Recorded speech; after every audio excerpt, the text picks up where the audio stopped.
Hello, ladies and gentlemen. My name is Joel Sue. My team member Adam Amundsen and I will be talking to you about IDEA in relation to children with visual impairments. We will be addressing the components of evaluation, eligibility, individualized education plan versus 504 plan, and placement. A quote that I would like to begin with is, "When you have a hammer, everything looks like a nail," by Abraham Maslow. A hammer is a valuable tool for doing a specific job with specific materials. When used properly in the right situation, it works great. However, if it is the only tool used, you'll find that it doesn't work everywhere. General education curriculum and standard teaching techniques are like the hammer in that they work for most, but not all students. This analogy is relative because as teachers, we see special education as just another tool in our toolbox that we can use to build great students. There's no shame in using different tools for different jobs. In fact, the sign of a great carpenter is knowing when to use the right tool and how to get the best results from it. If you think that your child may need a different set of tools to be successful in life, then we need to take a look at what is in our toolbox. Additionally, if you know what your child is struggling with in general education, there are tools out there that may help, and the first step is to talk to your school district about getting an evaluation conducted to determine whether they may qualify for services or not. IDEA is a federal law that spells out what states must do to meet the needs of students with disabilities. It is reauthorized from the EAHCA and ensures that all children with disabilities will have access to free and appropriate public education, ensuring the rights of children and their parents by helping states and federal agencies to deliver the appropriate education and providing a framework to assess effectiveness of the education. The state of Oregon is divided into 8 regional programs that provide special education to all residents.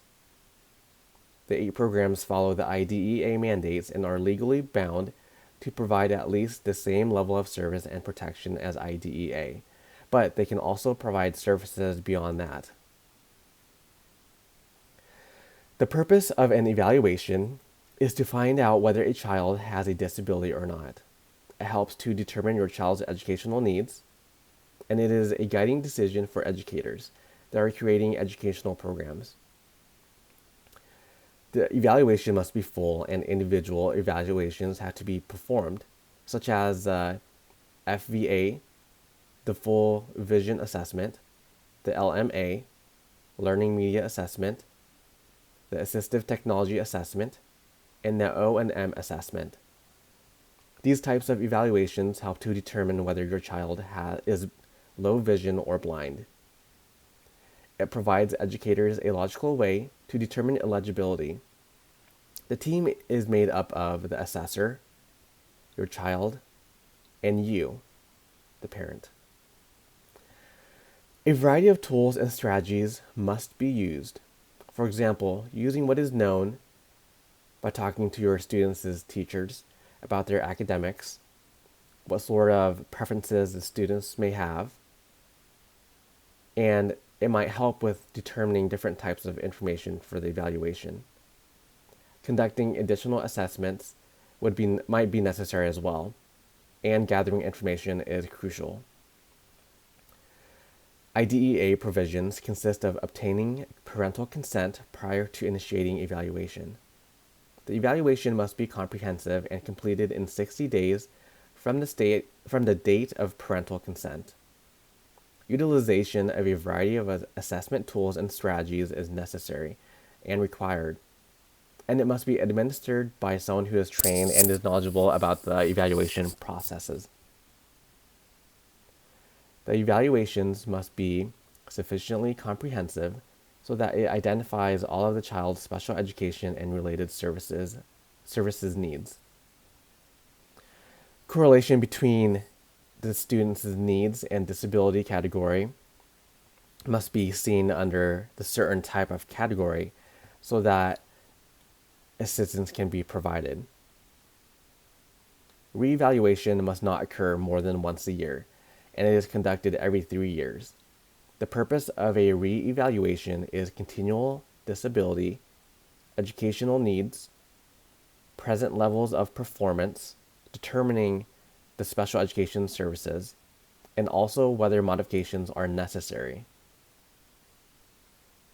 IEP versus 504 plan.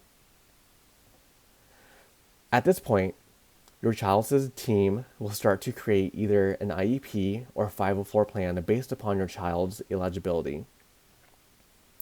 The IEP plan, which stands for Individual Educational Plan, is required by the Individuals with Disabilities Act of 2004. The IDEA, for any student receiving special educational services, guarantees free appropriate public education and education in the least restricted environment, which Adam will discuss later in our presentation. The IEP plan is created by a team of school administrators, relevant service providers, teachers, and you, the parent. It acts as a roadmap for special education services and is required if your child has at least one of the 13 disabilities listed in the IDEA, and if one of those disabilities affects their ability to benefit from the general education curriculum. The IEP plan must consider these factors when creating the plan. What are the annual educational goals? What services will be provided for how long, and when will they start? What sort of accommodations will be necessary to access the curriculum and environment? What sort of modifications are necessary to the curriculum? How will your child take state achievement tests? What is their least restrictive environment? And once created, any changes to the IEP must be submitted in writing to all members of the team, and the team agrees to review the plan annually. Contrastly, the 504 plan is not the same as an IEP and does not mandate special education. It refers to Section 504 of the Rehabilitation Act of 1973 and is a civil rights law that ensures students with disabilities who do not need specialized education will still receive any accommodations if necessary. This helps so that they can access the general education curriculum. Students with disabilities will be met at the same level as their non-disabled peers, which means that equity is provided through accommodations. The statute applies to all students and disabilities. An exact quote of this is an individual with a disability means any person who has a mental or physical impairment that substantially limits one or more life activity. 2. Has a record of such an impairment, or 3. Is regarded as having such an impairment. It is mainly focused on accommodation and not special education. 504 plans applies to all aspects of the student's life at school, not just academics. The requirements of the 504 plan is less restrictive than an IEP, and the student must have a disability that the disability must interfere with their ability to learn. One common accommodation for blind students is presenting their assignments in Braille instead of printed text. If all the students need is just a different delivery of the standard curriculum, then they would just be placed on a 504 plan rather than an IEP. Just to enforce the point, a 504 plan is different than an IEP because it focuses on accommodations rather than modifications. It is similar to an IEP in that the team involved can be the same and it is reviewed annually. If your child is evaluated and deemed appropriate for Section 504, they will not receive special education and they will be taught the curriculum that is the same as the peers in the same environment.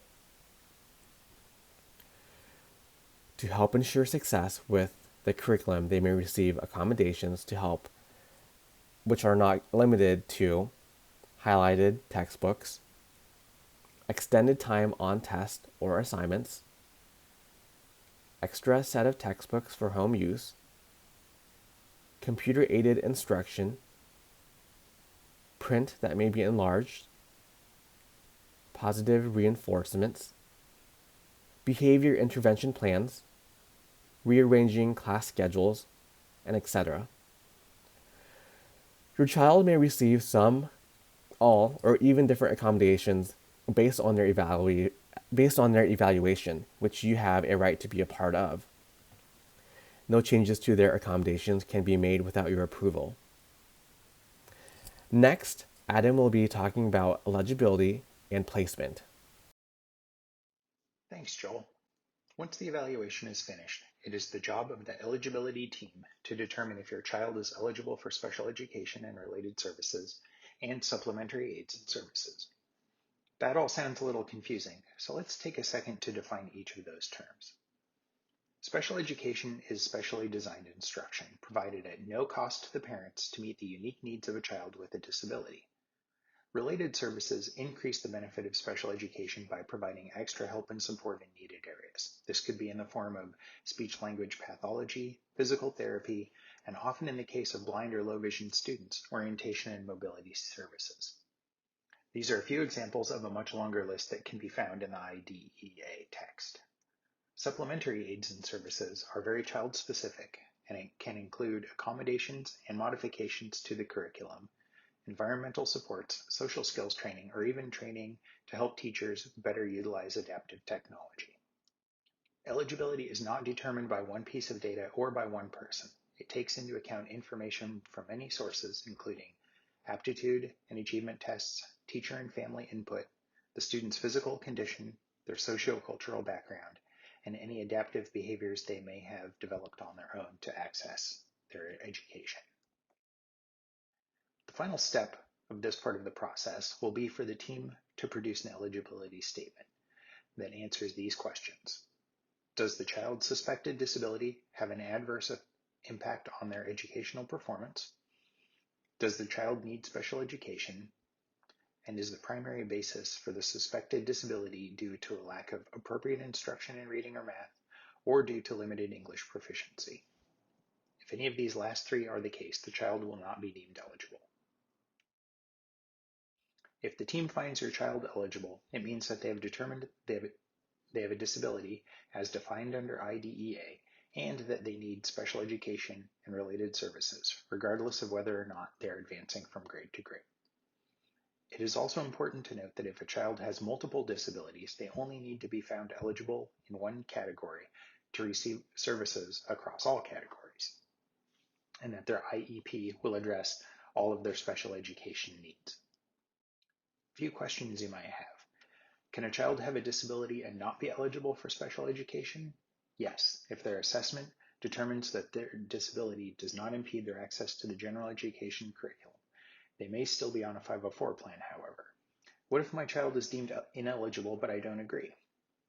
In that case, IDEA and Oregon Department of Education have a system in place for resolving disputes, and that ranges from an IEP review with the school district, mediation with an impartial mediator, a state complaint filed with the state education agency, and if none of those steps have led to a good resolution, the final step would be a due process complaint. For a due process complaint, the case is presented in a legal format using witnesses, testimony, documents, legal arguments, and is presided over by a hearing officer who acts as a judge. Attorneys may be present for a due process hearing, and once the hearing officer makes a decision, an IEP or 504 plan will be developed as soon as possible.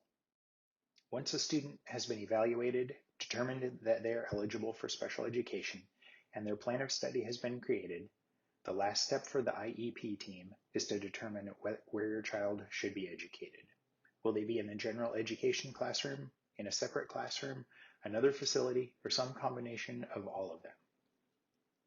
Proper placement is critical for ensuring your child's success, which is why it is so important for the team to adhere to the least restrictive environment mandate found in IDEA and the Oregon adopted regulations.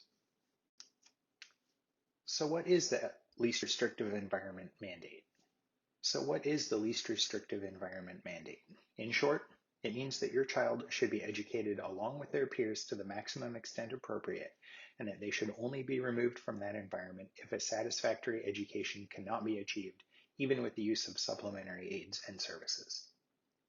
Depending on their needs, your child may experience a continuum of placement, including some combination of regular classes with special education and related services and/or supplementary aids and services, classes in the same school but separate from the general education students for all or part of the day, home instruction, instruction in hospitals, or an institution. Optimally, your child should be placed in the same school they would attend if they did not have a disability, unless the services outlined in their IEP cannot be provided in that setting. In that case, they may be placed in another school or location. We believe that socialization is as important as education, and some of the most valuable skills a student can learn are those that don't come from books. These skills are a part of what we call the expanded core curriculum and involve learning how to be social, communicate with others, make friends, share, play, and make their own decisions. A student who is only receiving a good academic education but is being excluded from the many other aspects of school is not receiving the full benefit of school that their peers are. So we need to make sure that we are considering benefits to the whole child, not just their education.